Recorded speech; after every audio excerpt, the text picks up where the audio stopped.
Hello mga karelasyon. Hindi lahat ng third party ay obvious.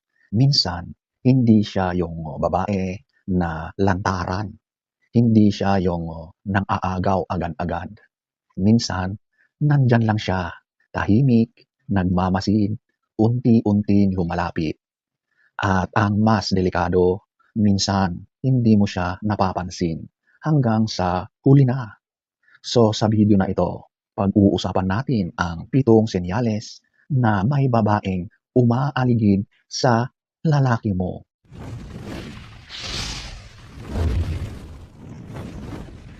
Number 1, biglang may babae na laging present sa paligid niya. Mapapansin mo na may isang babae na parang laging nandyan kapag nandoon yung partner mo o yung lalaki mo. Hindi man obvious sa umpisa, pero lagi mo siyang naririnig sa mga kwento. Yung kasama ko pala si ganito sa work, kasabay ko siyang kumain kanina, at sa umpisa, iisipin mo normal lang. Pero habang tumatagal, parang lagi siyang present sa mundo ng partner mo. Hindi ito isang aksidente. Sa totoo lang, ang babaeng may gusto sa lalaki, hindi agad-agad yan gagalaw ng obvious. Mas pipiliin niyang maging familiar muna. Dahil kapag lagi siyang nandyan, unti-unti siyang nagiging normal sa buhay ng lalaki. At doon nagsisimula ang danger. Number 2, mas nagiging komportable ang lalaki mo na banggitin siya. Sa umpisa, normal lang na may ibang babae sa paligid ng partner mo. Pero may pagkakaiba kapag masyado na siyang komportableng banggitin ang babae na yun. Halimbawa, napapansin mo na madalas niyang ikwento ang babaeng ito.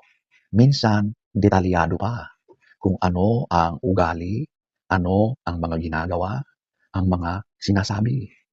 At dito mas nagiging interesting kapag ang lalaki ay laging nagbabanggit ng isang babae kahit hindi niya namamalayan.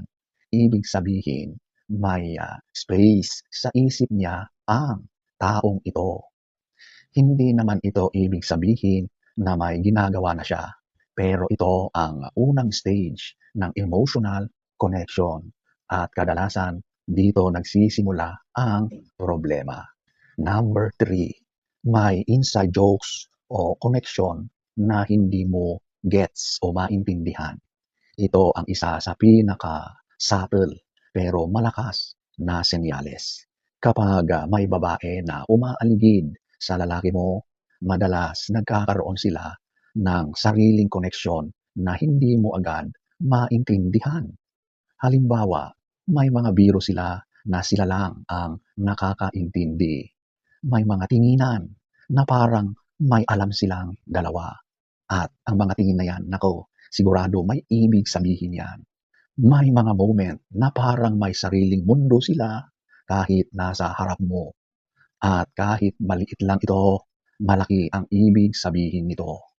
Dahil ang ganitong klase ng koneksyon ay hindi nabubuo sa isang araw lang. Ito ay resulta ng paulit-ulit na interaction at comfort. At kapag may ganitong level na ng comfort, doon nagiging delikado ang sitwasyon. Number 4, biglang nagiging secretive ang lalaki mo.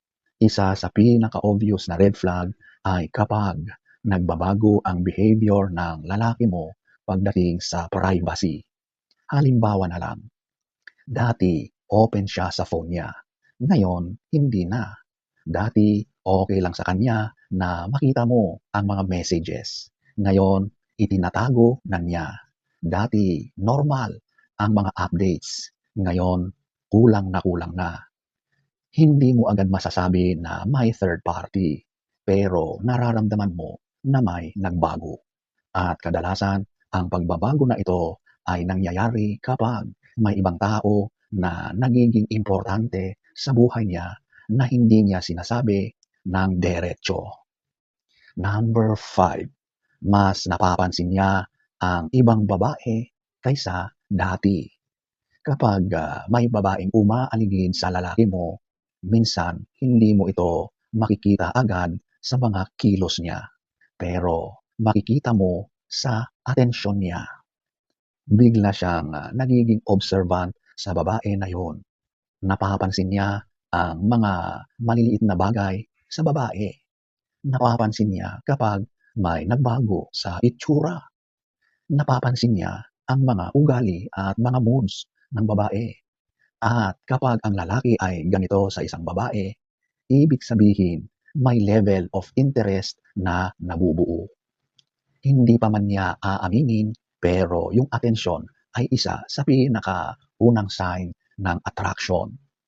Number 6, may mga subtle na pagtatanggol niya sa babaeng yun. Ito ang isa sa nakakagulat na senyales. Kapag may babaeng umaaligid sa lalaki mo, mapapansin mo na minsan ipinagtatanggol niya ito kahit wala ka namang sinasabi. Halimbawa, kapag nabanggit mo ang babae, bigla niyang sasabihin, okay lang naman siya, mabait naman. At dito mo mararamdaman na parang may something off. Dahil ang lalaki, kapag walang emotional connection sa isang babae, kadalasan, neutral lang ang reaksyon niya. Pero kapag may feelings, ibig sabihin, may emotional investment na nagsisimula.